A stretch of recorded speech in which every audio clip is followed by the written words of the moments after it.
Bonjour à tous et bienvenue sur Tuto Blender. Dans ce Quick Tips, je vais vous montrer un outil qui vous permettra de quand même faire des Loop Cut and Slide même quand Blender galère et il n'y arrive pas. Bon, déjà l'outil Loop Cut and Slide, il est très simple. J'ai mon cube ici et que je tabule en mode édition, je peux faire le raccourci clavier CTRL R qui va me permettre de faire une découpe de mon cube suivant les différents plans là que vous voyez. Et comment est-ce que Blender arrive à savoir où découper? C'est simple, c'est grâce à la topologie de mon cube qui est très simple. La topologie d'un cube, c'est juste des faces carrées, donc des quads. Et donc à chaque fois que Blender a coupé une de mes faces, il sait où continuer la découpe parce que la face suivante est aussi carrée.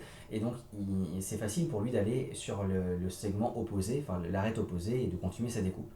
Mais si je prends par exemple l'objet qui est à côté qui est un peu plus complexe, on voit que j'ai un n-gun sur le dessus. Un n-gun, c'est une face qui a plus de 4 côtés.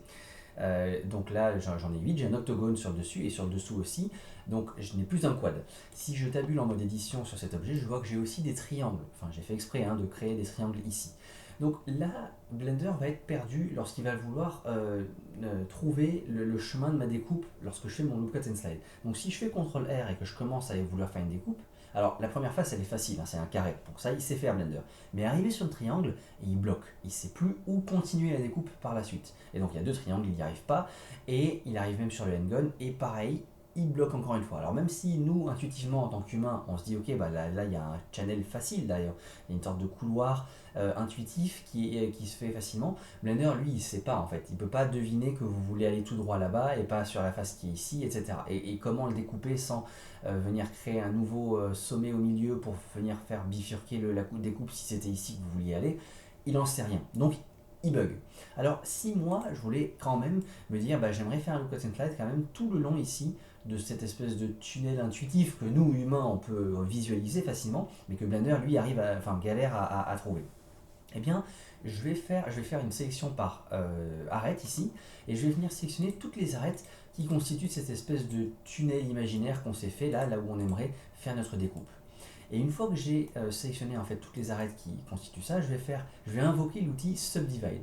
Donc moi je suis sur un Blender un peu comme à l'ancienne, j'ai la sélection par clic droit, j'aime beaucoup ça, j'ai commencé comme ça. Mais si vous avez une sélection par clic gauche, ça veut dire que votre clic droit sur votre souris vous permet de cliquer droit et d'avoir un panneau qui invoque différents outils. Vous aurez cet outil Subdivide qui va apparaître. Pour les autres qui sont comme moi, des gens qui sont un peu vieux jeu, eh bien vous allez appuyer sur la touche W et ça invoque donc ce panneau avec plein d'outils et je peux faire le subdivide ici qui va venir découper exactement comme on le voulait. Et qu'importe qu'il y ait un n-gun par sur le dessus ou qu'il y ait des triangles ici, Blender arrive à bien découper le long de notre sélection, enfin comme on le voulait. Par contre, je perds l'option slide. Alors pour avoir le slide du loop cut and slide, je vais faire Alt-clic sur mes nouvelles arêtes qui ont été créées et je vais les déplacer, bien sûr. Donc, pour faire un déplacement, c'est G, donc j'appuie sur G et je réappuie une deuxième fois sur G pour basculer dans un mode de slide. Et là, je peux venir faire glisser ma sélection le long de ma géométrie et j'obtiens donc le slide du Loop Cut and Slide que j'avais tout à l'heure sur l'autre outil. Voilà, le Quick Tips est terminé. J'espère que vous avez appris quelque chose, que ça a été utile pour vous. Et en attendant, je vous dis à la prochaine. Portez-vous bien.